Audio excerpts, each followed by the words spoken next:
Hello, welcome back to our YouTube channel which is success with Saurabh. एक बार फिर से आप सबों का स्वागत है आपके अपने चैनल सक्सेस विद सौरभ पे। जैसा आप जानते हैं हम एनसीईआरटी बुक को कवर कर रहे हैं और उसमें हमने क्लास 6 के पॉलिटिकल साइंस, जिसको सिविक्स भी कहा जाता है, उसके 5 चैप्टर को अच्छे से समझा और उसको फिनिश किया है। आज हम उसके अगले 6 चैप्टर को देखेंगे और अच्छे से समझने का प्रयास करेंगे कि उस चैप्टर में क्या कहा गया है। तो चलिए बिना किसी देरी के आज के अपने टॉपिक पे चलते हैं। जैसा आप देख पा रहे होंगे 6 नंबर का जो चैप्टर है उसको नाम क्या दिया गया है? Rural administration. हिंदी में इसी को हम लोग कहते हैं गांव का प्रशासन।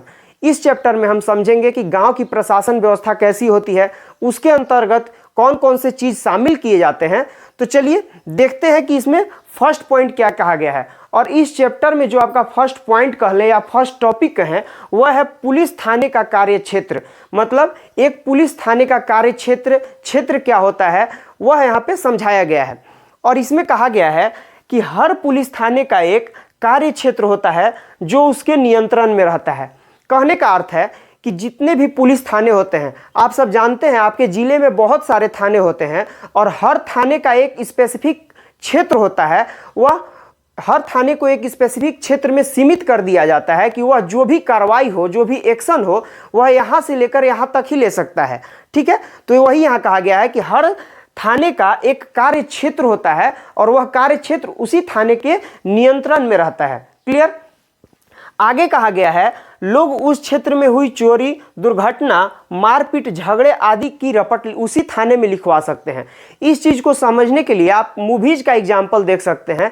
आपने देखा होगा कि जब भी मूवीज में कोई क्राइम होता है और थाने में जब उसका कंप्लेन किया जाता है तो वहां पे कहा क्या जाता है कि यह क्राइम क्षेत्र जो है हमारे थाने के अंतर्गत नहीं आता है, आप अमुक क्षेत्र में अमुक थाने में जाकर वहां पे कंप्लेन करें। तो इसका मतलब क्या हुआ कि हर थाना अपने कार्य क्षेत्र के अंतर्गत सीमित होता है, वह उससे बाहर जाकर कार्रवाई नहीं कर सकता है। क्लियर? नेक्स्ट लिखा हुआ है यह वहां के थानेदार की जिम्मेदारी होती है। आप जानते हैं थाना, किसी भी थाने का मुखिया, हेड कह लें, कौन होता है? थानेदार होता है। तो उस थाने के थानेदार की जिम्मेदारी होती है कि वह लोगों से घटना के बारे में पूछताछ करे, जांच पड़ताल करे और अपने क्षेत्र के अंदर के मामलों पर कार्रवाई करे। अगर उसके कार्य क्षेत्र, उस थाने के कार्य क्षेत्र में कोई क्राइम हुआ तो वहां के थानेदार की यह जिम्मेदारी बनती है कि वह उस घटना के आधार पे लोगों से पूछताछ करे और जो भी उचित कार्रवाई करने की बात हो वह कार्रवाई करे। क्लियर? आई होप आपका यह पॉइंट क्लियर हो गया होगा। अब हम लोग इसके आगे देखते हैं कि इस चैप्टर में आगे क्या कहा गया है। आपके चैप्टर में जो नेक्स्ट टॉपिक दिया गया है वह है राजस्व विभाग के काम। इंग्लिश में हम लोग इसको कहते हैं वर्क ऑफ रिवेन्यू डिपार्टमेंट। तो हम वैसे तो रिवेन्यू डिपार्टमेंट का बहुत सारा काम होता है, लेकिन हम लोग इस चैप्टर में बात कर रहे हैं रूरल एडमिनिस्ट्रेशन, गांव के प्रशासन, यानी गांव के स्तर पे। तो हम लोग यहाँ जो भी कार्य देखेंगे वह ग्रामीण स्तर पे देखेंगे। तो चलिए देखते हैं कि इनके क्या क्या काम होते हैं। राजस्व विभाग के अंतर्गत ही, मतलब इस विभाग के अंतर्गत ग्रामीण क्षेत्रों में सरकार का प्रशासनिक पद होता है जो पटवारी कहलाता है। ग्रामीण स्तर पे एक सरकार के द्वारा प्रशासनिक पद स्थापित की गई है, उसे क्या कहते हैं हम लोग? उसे पटवारी कहा जाता है। ठीक है, तो अब हम लोग देखेंगे कि पटवारी का कार्य क्या होता है। तो चलिए उसको हम लोग देखते हैं। जमीन को नापना और उसका रिकॉर्ड रखना पटवारी का मुख्य कार्य होता है। मुख्य कार्य क्या होता है पटवारी का? जमीन को नापना तथा उस एरिया में उस जमीन के रिकॉर्ड को रखना पटवारी का मुख्य काम होता है।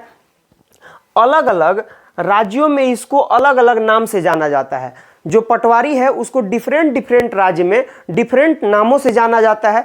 तो क्या क्या वे नाम हो सकते हैं उसको हम लोग देखते हैं। कहीं पर पटवारी कहा जाता है, पटवारी को इंग्लिश में भी पटवारी ही कहा जाता है। कहीं लेखपाल कहा जाता है, इसको भी लेखपाल को इंग्लिश में भी लेखपाल ही कहेंगे। कहीं पर कर्मचारी कहा जाता है, कर्मचारी के लिए भी इंग्लिश में कर्मचारी वर्ड उपयोग होता है। तो कहीं ग्रामीण अधिकारी, इसको इंग्लिश में आप लोग विलेज ऑफिसर्स कह सकते हैं। तो कहीं कानूनगो को भी इंग्लिश में कानूनगो ही कहा जाता है। तो कहीं पर कानूनगो कहते हैं। क्या क्या नाम हो गया? कहीं पटवारी नाम हो गया, कहीं पर उसी को लेखपाल कहा जाता है, कहीं पर उसी को कर्मचारी कहा जाता है, कहीं पर उसी को ग्रामीण अधिकारी कहा जाता है, तो उसी को कहीं पर कानूनगो कहा जाता है। यहाँ आप लोग हर एक नाम को अपने ध्यान में रखेंगे। हो सकता है कि क्वेश्चन आपको यहाँ से डायरेक्ट क्वेश्चन पूछ दे कि जमीन के रिकॉर्ड रखने का काम कौन करता है, तो आप अगर केवल पटवारी याद रखेंगे तो हो सकता है पटवारी ऑप्शन में ही ना दे, इसके अन्य नामों को दे दे। तो यहाँ क्या करना है, हर एक नाम को अपने ध्यान में रखना है, ठीक है। नेक्स्ट जो है, प्रत्येक पटवारी कुछ गांवों के लिए जिम्मेदार होता है। जो पटवारी होता है उसके अंतर्गत कुछ गांव आते हैं, स्पेसिफिक नंबर मेंशन नहीं है, लेकिन एक पटवारी के अंतर्गत कुछ गांव आते हैं, ठीक है।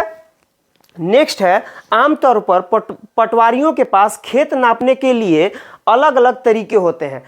डिफरेंट स्टेट में जो पटवारी होते हैं उनको खेत नापने के लिए उनके अपने अपने डिफरेंट तरीके होते हैं, लेकिन जो एक कॉमन तरीका है उसको यहाँ मेंशन किया गया है। वह है, कई जगहों पर वह एक लंबी लोहे की जंजीर का इस्तेमाल करते हैं। क्या करते हैं, जमीन नापने के लिए एक लंबी सी लोहे की जंजीर का इस्तेमाल करते हैं, और उस लोहे की जंजीर को कहा क्या जाता है, तो उसको कहा जाता है जरीब। क्या कहा जाता है, उसको जरीब कहा जाता है। यहां से आपका क्वेश्चन बनेगा कि जरीब क्या होता है, तो जरीब एक लोहे की जंजीर होती है जिससे पटवारी जमीन को नापते हैं। क्लियर। नेक्स्ट लिखा हुआ है, पटवारी किसानों से भूमि कर भी इकट्ठा करते हैं। पटवारी के अंतर्गत जितने गांव आते हैं उस गांव से जो भी भूमि कर वसूला जाता है वह भी भूमि कर लेने का कार्य कौन करेगा, वह भी पटवारी ही करता है। और सरकार को अपने क्षेत्र में उगने वाले फसलों के बारे में जानकारी देता है। आप जानते हैं कि सरकार के पास हर डाटा होता है कि किस एरिया में किस प्रकार की फसल उगाई जाती है, तो उसकी जानकारी भी कौन देता है, उसकी जानकारी भी पटवारी ही देता है। क्लियर। आई होप यहाँ पे जितने भी पॉइंट्स हैं आपका क्लियर हो गया होगा। अब इससे हम लोग आगे चलते हैं और देखते हैं कि आगे क्या कहा गया है। नेक्स्ट पॉइंट जो आपके चैप्टर में दिया गया है वह है, किसान कई बार कुछ और उगाने लगते हैं। इसका मतलब क्या हुआ, जैसे मान लीजिए पिछले वर्ष किसान ने किसी स्पेसिफिक मौसम में कोई स्पेसिफिक अनाज उगाया और नेक्स्ट ईयर उसको चेंज कर दिया, तो वही यहाँ दिया गया है कि किसान कई बार कुछ और उगाने लगते हैं, या कोई कहीं कुआं खोद देता है। तो इन सब का हिसाब रखना सरकार के राजस्व विभाग का ही काम होता है। तो आपने यहाँ समझा कि राजस्व विभाग का काम क्या होता है ग्रामीण स्तर पे, ठीक है। नेक्स्ट है, जो नेक्स्ट आपका मेन पॉइंट दिया गया है वह है, भारत में सभी राज्य जिलों में बटे हुए हैं, आप जानते हैं, और जमीन से जुड़े मामलों की व्यवस्था के लिए इन जिलों को और भी छोटे छोटे खंडों में बांट दिया गया है। क्यों बांटा गया है, क्योंकि जमीन से जुड़े विवाद बड़े स्तर पे अगर बड़ा एरिया कवर करना हो तो मुश्किल हो जाता है उसको सोल्व करना। तो उसी जमीन से जुड़े विवाद को आसानी से सोल्व किया जा सके उसके लिए जिलों को और क्या किया गया, छोटे छोटे खंडों में बांट दिया गया। क्लियर।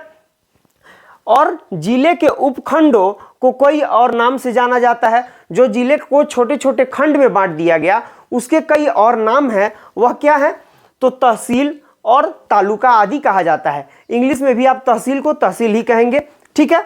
तो क्या कहा जाता है, तहसील या तालुका कहा जाता है। नेक्स्ट है, सबसे ऊपर जिला अधिकारी होता है और उसके नीचे तहसीलदार।